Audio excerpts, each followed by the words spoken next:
Daghang tao ang nag-angkong nagtuo sa Dios. Naghuna-huna lang sila, kung kita motuo, dili ba kita mabulahan? Apan, ang Biblia nagtudlo kanato sa padulngan ug tumong sa atong pagtuo. Unya, kinahanglang pamalandungan nato ang atong pagtuo. Gisunod ba nato ang dalan sa pagtuo uban sa klaro nga tumong? Uban sa klaro nga tumong, makabaton kita og pagtuo nga dili mahanaw bisan pa sa unsang kalisdanan, dili ba? Mao nga si Apostol Pablo mingon nga wala siya mudagan sama sa tawo nga nagdagan nga walay tumong. Atong tanawon ang Philippians chapter 3 verse 12.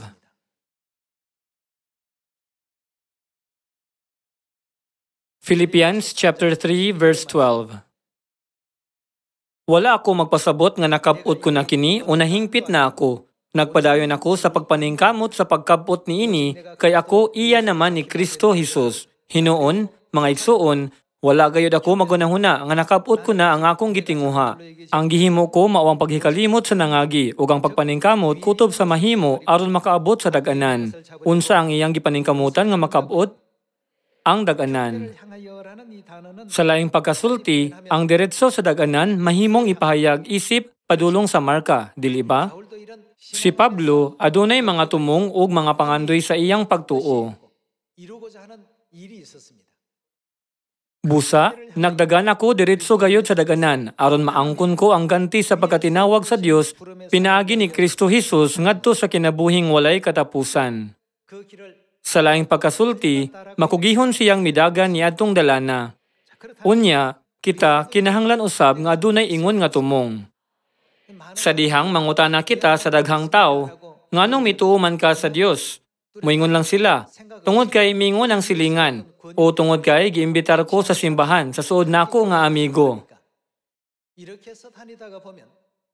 Apan, tungod kay ang pagtuo gihulagway isip paglakaw sa disyerto sa pagtuo, daghang kalisdanan ang mitungha.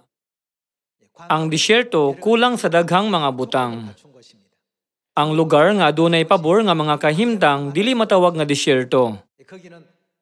Walay igong tubig ug igong pagkaon didto.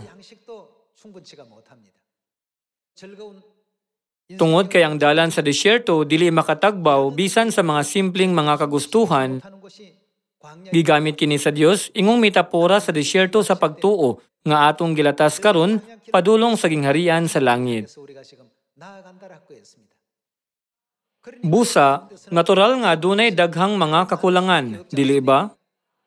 Busa, ang kalig-on sa pagtuo nga makapahimo kanato sa pagkumpleto sa malisod nga panaw latas sa disyerto o pagsulod sa kanaan, labing importante gayud. Dayon, kining lig-on nga pagtuo, kung kini adunay tumong, makapahimo kanato nga kumpletohon ang panaw bisan pag mabot kini og upat ka kautusan ka tuig. Unya, nagdagan ba kita sa dalan sa pagtuo padulong sa ingon nga tumong? Atong tanawon ang 1 Peter chapter 1 verse 7. Ang tuyo niini mao ang pagsulay kung tinuod ba gayud ang inyong pagtuo, kay bisan gani ang bulawan nga lumalabay lamang, sulayan man pinagi sa kalayo. Ang inyong pagtuo nga bililhon pa kaysa bulawan, sulayan usab. Tungod niini madawat ninyo ang mga pagdaig, himaya ug dungog sa adlaw nga ipadayag na si Jesu-Kristo. Unsa inyong gibuhat? Gihigugma ninyo siya bisan wala kamo makakita kaniya. Og nagtuo kamo kaniya bisag wala kamo makakita kaniya hangtod karon. Busa na puno kamo pag-ayo sa kalipay nga dili malitok sa pulong tungod kay nakadawat man kamo sa bunga sa inyong pagtuo nga unsa kadto mao ang inyong kaluwasan. Mga igsuon, ang tumong sa atong pagtuo mao ang atong kaluwasan. Dili kini may tungod sa paggamit og awtoridad sulod sa simbahan. Sa dihang kita mianhi sa simbahan, nahadlok sa Dios, nagsimba sa Dios, o nagkinabuhi nga matarong sumala sa mga pagtulunan sa Dios, dili ba ang tumong mao ang pagdawat sa kaluwasan nga gisaad sa Dios?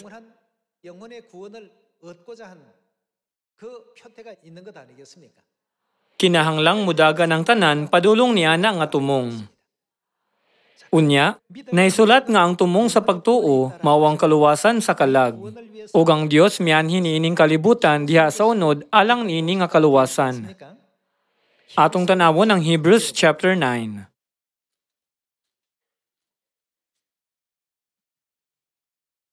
Hebrews chapter 9 verse 27. Ang tanan kinahanglan mamatay sa makausa, ug tapos niya na hukman siya sa Dios. Gihalat usab si Kristo sa makausa, aron pagwagtang sa mga sala sa daghang mga tao. Mopakita siya sa ikaduhang higayon, dili tungod sa sala, kundili sa pagluwas kanila nga naghulat kaniya. Kini nga bersikulo nagpakita kanato sa saad, nga si Kristo moanhi pag-usab diha sa unod. Sa iyang pag-anhi sa unang higayon, ang verse 28 naghulagway kaniya ingong halad alang sa sala. Gihalad usab si Kristo sa makausa aron pagwagtang sa mga sala sa daghang mga tao. Unya, unsa man pod sa iyang pag-anhi sa ikaduhang higayon? Mupakita siya sa ikaduhang higayon dili tungod sa sala, kundili sa pagluwas kanila nga nagulat kaniya. Unya, dili ba angay nga himuon natong tumong sa atong pagtuo ang kaluwasan? Mga 2,000 ka tuig na ang milabay sa iyang unang pag-anhi, ang Dios mitukod sa dalan sa kaluwasan alang sa atong mga kalag. Atong tanawon ang Matthew chapter 26 verse 17.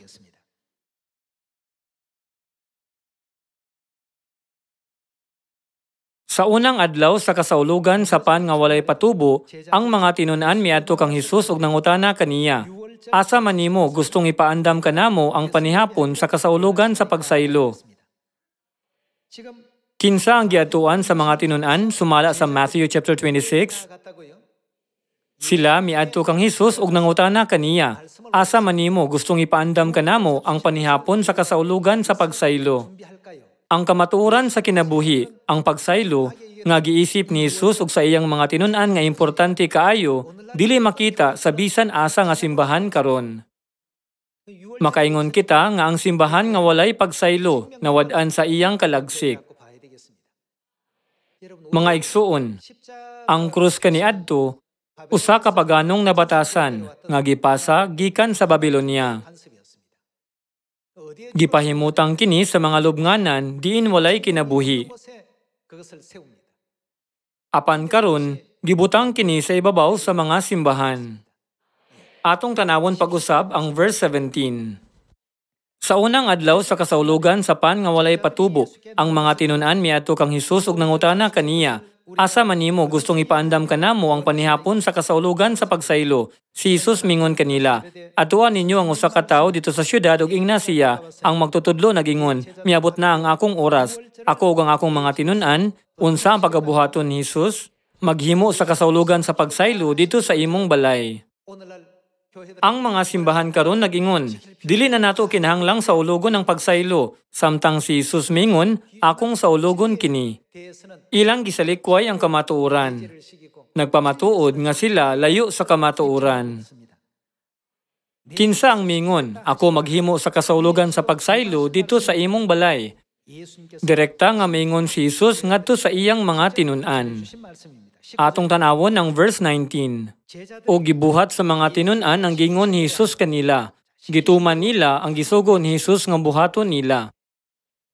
Kung ang pagsaylo walay saad nga makaluwas sa katawhan, nganong gi-record pa man kini sa Biblia?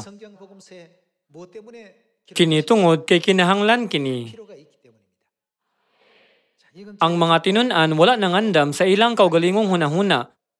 Apan, gibuhat sa mga tinun-an ang gingon ni Jesus kanila o giandam nila ang panihapon. Gitudloan na sila ni Jesus kung unsaon pag-andam sa pagsaylo.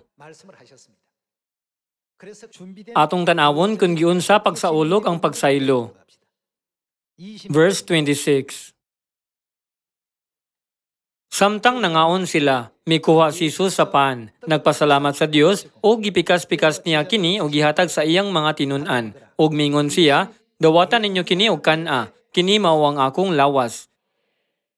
Giingnan sila ni Jesus nga mag-andam sa pagsaylo ug sa pan. Human magpasalamat sa pan, si Jesus mingon, "Dawatan ninyo kini og kan-a, kini mao ang akong lawas." Unya gikuha niya ang kupa, nagpasalamat sa Dios, kini nga kupa adunay bino sa pagsaylo, dili ba? O gihatag kanila.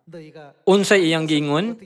"Inom kamong tanan niini." Siya mingon, "Kini mao kang kinsang dugo kini, ang akong dugo nga naglig-on sa kasabutan, ang akong dugo nga gipaagas alang sa daghan aron sa pagpasaylo sa mga sala." Giproklamar sa Dios ang pagsaylo ingong adlaw sa pagpahibalo sa bag-ong kasabutan ug nagpahibalo niini sa tanang katawhan. Kung ang pagsaylo gisaulog sumala sa balaod ni Moises, usa ka mananap ang gikinahanglan. Apan, gikuha ni Jesus ang pan ug bino. Dayon, iyang gipasabot ang kahulugan sa pan ngadto sa iyang mga tinun-an. "Kini nga pan mao ang akong unod nga akong gihatag kaninyo alang sa kapasayloan sa inyong mga sala ug alang sa inyong kaluwasan. Kini ang akong lawas." Gihatag usab niya ang bino sa pagsaylo. "Kining kupa mao ang bag-ong kasabutan sa akong dugo. Kini ang akong dugo sa kasabutan." Girecord ni Lucas kini nga buhat sa kaluwasan sa ebanghelyo ni Lucas ingon sa mosunod. Atong tan-awon ang ebanghelyo sa Luke chapter 22 verse 7. Luke chapter 22 verse 7. "Og miabot ang adlaw sa kasaulugan sa pan nga walay patubo, nga maoy tingihaw sa mga nating karnero, nga maoy kanon sa panihapon sa panahon sa pangilin sa pagsaylo. Giingnan ni Jesus." Kinsa ang giingnan ni Jesus? Si Pedro ug si Juan. Ang mga binuhatan ni Pedro ug Juan maoy angay natong katunan. Giingnan ni Jesus si Pedro ug si Juan. "Lakaw kamo ug hikaya ninyo ang atong panihapon sa unsa man ang ilang andamon para kaunon pangilin sa pagsaylo. Asa man namo kinihikaya?" Nangutana sila kaniya. Mingon siya, "Pamati kamo. Inigsulod ninyo sa syudad, makasugat kamog tawo nga nagdalagbanga nga sinudlag tubig. Sundan ninyo siya ngadto sa balay nga iyang atuan ug ingna ang tag-iya sa balay." Nangutana ang magtutudlo, "Hain man ang lawak nga akong kan-an sa panihapon sa kasaulugan sa pagsaylo uban sa akong mga tinun-an." Unya, ipakita niya kaninyo ang usa ka dako og sinangkapang lawak sa itaas ug adto dito ninyo hikaya ang tanan. Busa nang lakaw sila ug nakita nila ang tanan nga tukma gayud sa gisulti ni Jesus kanila ug ilang gihikay ang panihapon.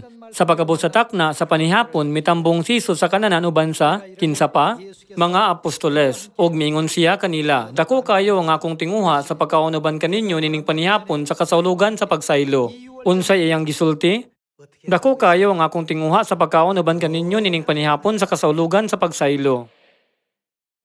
Ang katuyuan sa pag-anhi sa Dios sa unod, dala ang ngalang Jesus sa iyang unang pag-anhi, mao ang pagpangita o pagluwas sa mga nawala. Dili ba kini girecord sa Luke chapter 19? Kung unsa ka gitinguha ni Jesus nga mukaon sa pagsaylo, nagpakita kung unsa ka mahinungdanon ng pagsaylo alang kaniya, dili ba? Iyang gipasiugda ang kahinungdanon niini pinagi sa pag-ingon nga dako kaayo og gitinguha. Dili kini mahitungod sa gusto lang og napulo ka porsyento o 20 ka porsyento, apan usa ka gatos nga porsyento, 2 ka gatos nga porsyento, bisan sa usa ka libo ka porsyento o labaw pa. Mao kini ang pagsaylo nga gikulit ni Jesus sulod sa mga ebanghelyo. Mupadayon kita sa verse 19. Gikuha niya ang pan ug nagpasalamat siya sa Dios, unya gipikas-pikas niya kini ug gihatag kanila nga nag-ingon, "Mao kini ang akong lawas nga gihatag alang kaninyo. Buhatan ninyo kini aron paghandom kanako." Human sa panihapon, gikuha usab niya ang kupa ug nagpasalamat siya sa Dios. Gihatag niya kini kanila ang bino sa pagsaylo anaa nini nga kupa, dili ba? Og mingon siya, "Kining kupa mao, unsa kini nga klase sa kasabutan? Ang bag-ong kasabutan sa Dios tiniman-an sa akong dugo nga giula. Para kang kinsa kini giula? Alang kaninyo." Si Jesus mingon nga kini ang balaod nga gitukod sa Dios alang sa katawhan. Unya, atong tanawon kung unsa nga saad sa kaluwasan ang anaa sa pagsaylo. Nganong gihatag ni Jesus ang pan ug bino panahon sa pagsaylo nga nag-ingon, "Kini mao ang akong unod" o "Kini mao ang akong dugo"? Nganong detalyadong gisulti ni Jesus ang bahin sa pagkaon ug pag-inom kanila nga nag-ingon nga kini giula alang kaninyo. Atong tanawon ang John chapter 6 verse 53. Atong tanawon ang verse 53. Si Jesus mingon kanila, sultihan ko kamo, kung dili kamo mukaon sa unod sa anak sa tao ug dili mo inom sa iyang dugo, dili kamo makabaton og unsay dili ninyo mabatonan, dili kamo makabaton og kinabuhi. Mahitungod sa unod ug dugo ni Jesus, dili nato kini literal nga kanon og imnon. Unya, unsa ang unod ug dugo ni Jesus? Kini nagtumong sa pan ug bino sa pagsaylo. Gisugo ni Jesus si Pedro ug Juan ang iyang pinakasuod nga mga tinun-an aron mangandam alang niini nga panghitabo ug mipasabot, dako kaayo ang akong tinguha sa pagkaon uban kaninyo nining panihapon sa kasulugan sa pagsaylo sa dili pa ako magantos. Siya mingon nga kining tanan gibuhat alang kanato. Gibalik-balik niya sulti sa mga apostoles nga kini nga kamatuoran gihatag alang niadtong mga maluwas. Mao nga ang pagsaylo gisgutan sa mga ebanghelyo ni Mateo, Marcos, Lucas ug Juan. Ang pagsaylo kay konektado kaayo sa atong kaluwasan. Mao nga sa John chapter 6 verse 53 si Jesus mingon, kung dili kamo mukaon sa unod sa anak sa tao ug dili mo inom sa iyang dugo, unsay gisulti ni Jesus? Dili kamo makabaton og kinabuhi. Anaa sila sa kahimtang sa kamatayon. Kinsa ang nagunit sa mga yawi sa kinabuhi ug kamatayon? Ang atong Dios ang nagunit niini. Ang Dios nga mianhi sa unod sa ngalan nga Jesus, mitudlo kanato nga dili kita makabaton og kinabuhi, gawas kung kita mukaon sa iyang unod ug moinom sa iyang dugo. Verse 54. Ang mukaon sa akong unod ug moinom sa akong dugo may kinabuhing walay katapusan ug unsay iyang buhaton? Banhawon ko siya sa katapusang adlaw. Kaya ang akong unod mawang matuod nga pagkaon ug ang akong dugo mawang matuod nga ilimnon. Ang mukaon sa akong unod ug moinom sa akong dugo mapabilin dinhi kanako ug ako diha kaniya. Ang Dios naghatag kanato nining bililhong panalangin aron siya magpabilin kanato ug kita diha kaniya. Sa dihang si Saul, ang unang hari sa Israel, giubanan sa Espiritu Santo, maayo ang iyang pagdumala sa nasod. Sa dihang miadto siya sa gubat, gitabangan siya sa Dios. Mao nga nagmadaugon siya. Ang nasod kay mauswagon kaayo. Apan, samtang si Haring Saul nagpadayon sa pagsupak sa kabubuton sa Dios ug ang iyang kaugalingong garbo midako, ang Espiritu Santo mibiya kaniya sa katapusan. Busa, sa dihang gibiyaan sa Dios si Saul, usa ka daotang espiritu ang misulod dayon kaniya ug nagpaliho kaniya nga dili makatarungan. Mga igsuon, unsa ang pagmaniho sa sakyanan sa usa ka tawo nga dali masuko ug sa tawo nga malumo? Nagmaniho sila sa lain-laing paagi. Wala ko naningkamot nga ipaubos siya. Apan nakaila ko og tawo nga adunay maayo kayong kahanas sa pagmaneho. Kami mainampingong mitanaw sa among luyo ug mabinantayon nga magpaatras sa sakyanan. Apan kining tawhana wala. Pagka maayo nga nahimo niya nga paatraso ng sakyanan, uban sa usa ka swoosh ug sa usa ka zoom, nawala kini sa kalit. Sama nga ang parehas nga sakyanan, mahimong makita nga lahi. Depende kung kinsa ang nagmaneho niini, ang mga aksyon ni Saul lahi gayud, sa dihang ang Espiritu Santo anaa kaniya, kumpara sa dihang ang daotang espiritu midaog kaniya.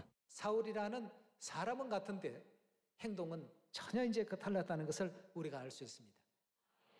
Apan, unsa ang gingon sa Dios? Ang mukaon sa akong unod ug moinom sa akong dugo, magpabilin kanako ug ako diha kaniya.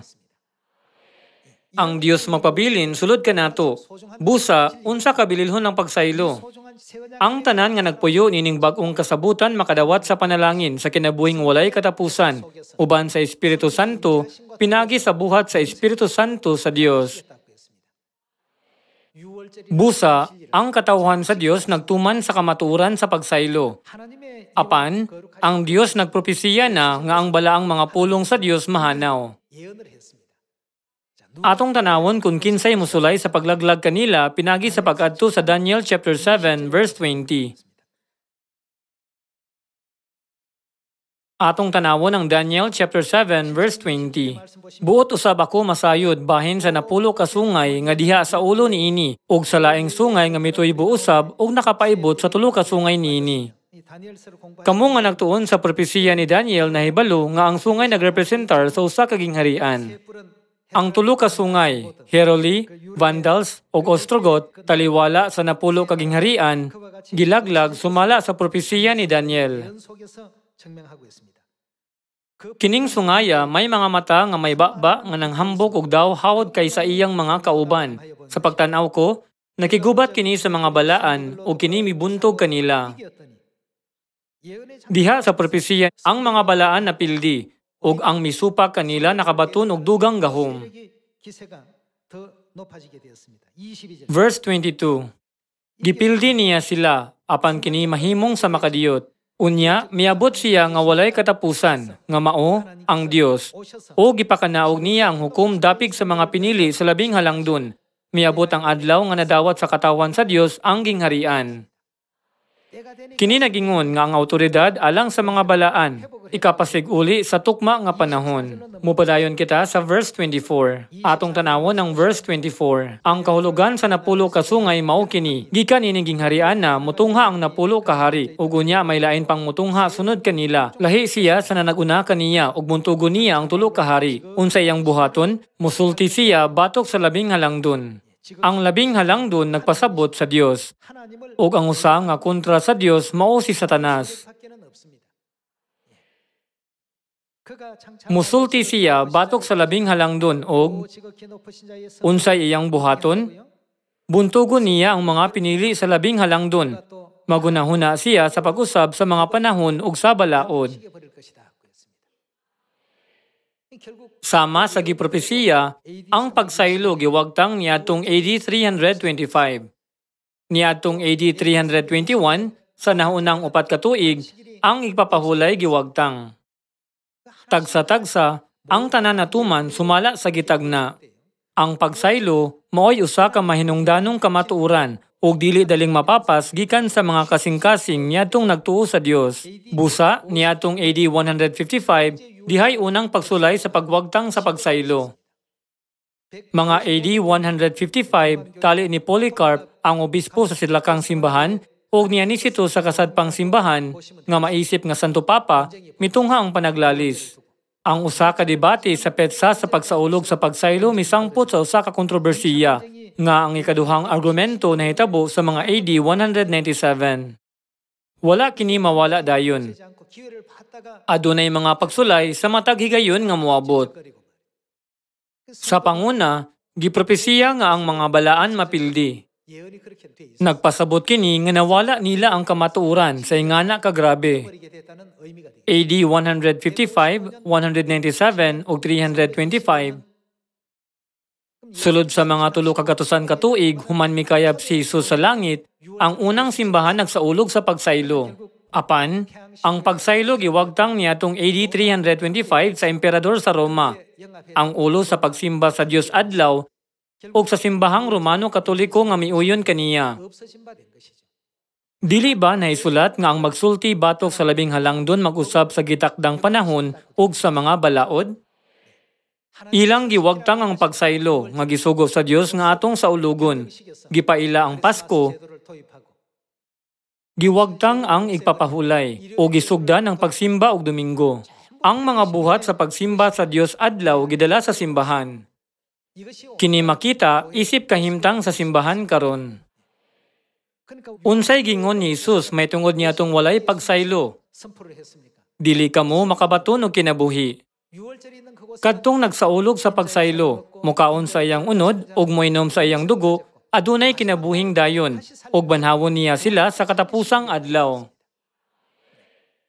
Sa pagkonsiderar sa kahinungdanon sa pagsaylo sa bag-ong kasabutan, kini nga pagwagtang makapasubo. Karon, atong masabtan kining mga butanga, pinagi sa grasya ni Amahan o Ginahan.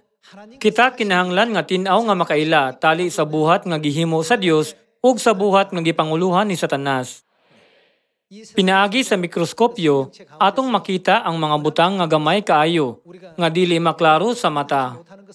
Ingon usab ni ini karon kun dili nimo mailhan ang tinuod nga simbahan o ang bakak nga simbahan, kinahanglan nimong tan-awon ang mga pagtulunan sa Biblia.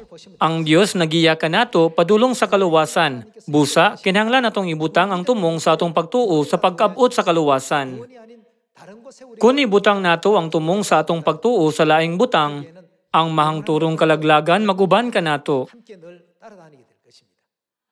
Nangutana ang mga tao, nganong walay krus ang Church of God? Unya, makaingon kita, dili ba klaro nga dili dapat? Nganong ang simbahan nga nagtanyag o kinabuhing walay katapusan magpakita og simbolo sa kamatayon? Ang paghatag kanila ni ini nga tubag kay sakto. Busa karon, pinaagi lamang sa pagtuman sa pagsaylo sa bagong kasabutan nga gihatag kanato ni Amahan o Ginahan, kita makasalig nga anaa kita sa Dios. Uban ni ining dili ikalimod nga pruweba, atong makabot ang mahangturon nga kaluwasan, uban ang lig-on nga pagtuo. Kinahanglang moadto kita sa langit nga may ebidensya. Atong tanawon ang 1 John chapter 5 verse 9.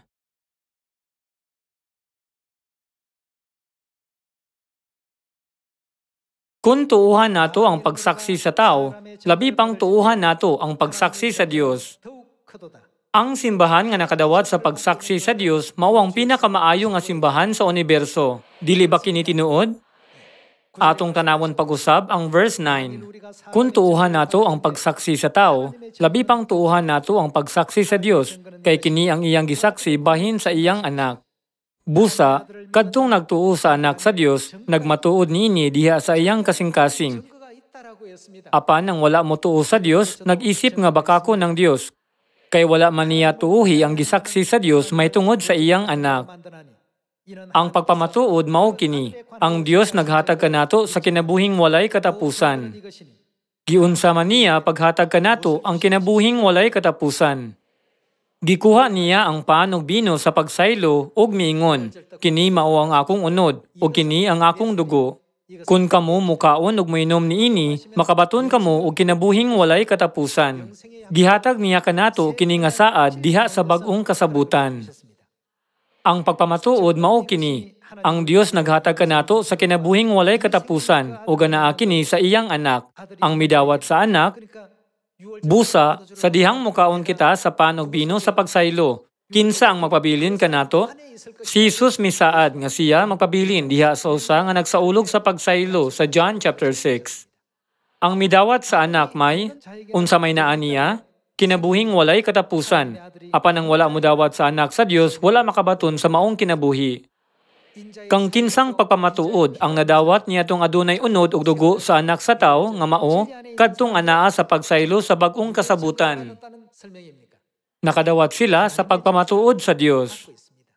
Sumala sa Matthew chapter 7, sa katapusang adlaw, sa dihang ang mga tao moadto sa langit, daghan ang maglinya nga naglaom sa kaluwasan.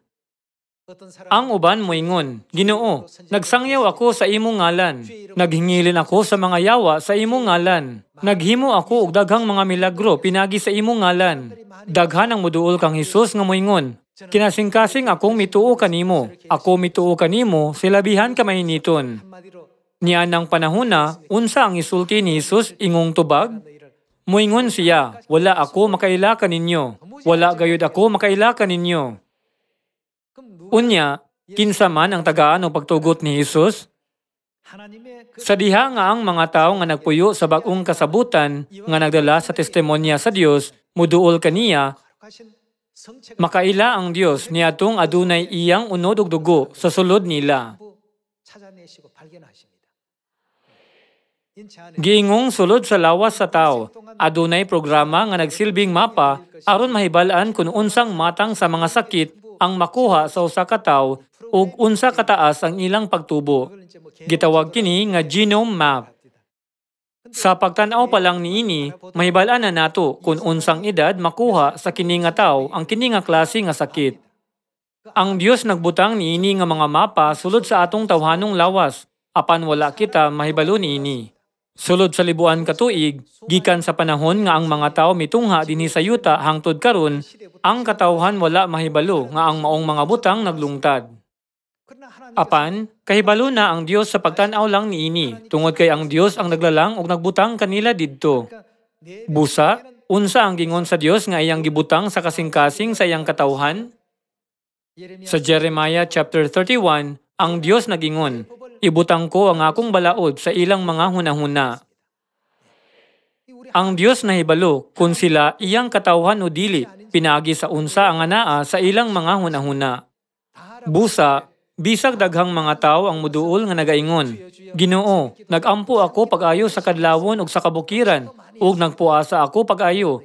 Siya moingon, wala ako makaila kaninyo. 우리 속에 인체 뒤에 Sama nga aduna kitay mapa sa DNA sulod sa atong mga lawas, adunay mga butang nga ang Dios lamang ang makaila. 살과 Sa diha nga ang balaan nga unod ug dugo ni Kristo makita, ang Dios makaila dayon kanila. 내 아들이구나. Moingon siya, ikaw ang akong anak nga lalaki, ikaw ang akong anak nga babae. 우리가 알고 Sugod karon magkinabuhi kita niini. 이런 위대하신 하나님께 Unsa ka malipayon nga kita giila sa Dios ug nagkinabuhi sa pagtuo nga giuyunan niya. 얼마나 기쁜 일입니까? 모두가 Atong wadon ang mga kabalaka ug kahadlok nga atong gidala gikan sa kalibutan. Kaysa atong pagsulod sa langit, kita mahimong pari sama nga mga hari hangtod sa kahangturan. 영원 Kaniadto, sa dihang ang mga lola nagsaysay og mga istorya, sila mitapos sa ug sila nagpuyo nga malipayon hangtod sa kahangturan. 하시거든. Daghan silang gisulti kanato nga mga istorya, diin ang protagonista adunay usa ka malipayon nga katapusan. 우리도 이제 Dinhi sa kalibutan, ang mga tawo wala mahibalo kung kang kinsa kitang mga anak. 인지를 알지 못. Sumala sa gipropesiya, kita nga balaan nga mga katawhan sa Dios ginasakit ni Satanas. 것이다 고 돼 있기 때문에 Naghimo siya lain-laing paagi aron paantuson kita. 생각을 합니다. 그러나 Bisan pa ni ana, huptan nato ang bililhong saad sa Dios hangtod sa katapusan, ug tapuson nato ang lumba sa bag-ong kasabutan. 안주하시고 Nang hinaot ko nga atong sundon ang dalan nga gipanguluhan ni langit nung inahan ang bag-ong Jerusalem. Kinsa mao ang realidad sa bag-ong kasabutan hangtod sa katapusan. Pinaagi niini gusto na kong tapuson ang sermon. Daghang salamat.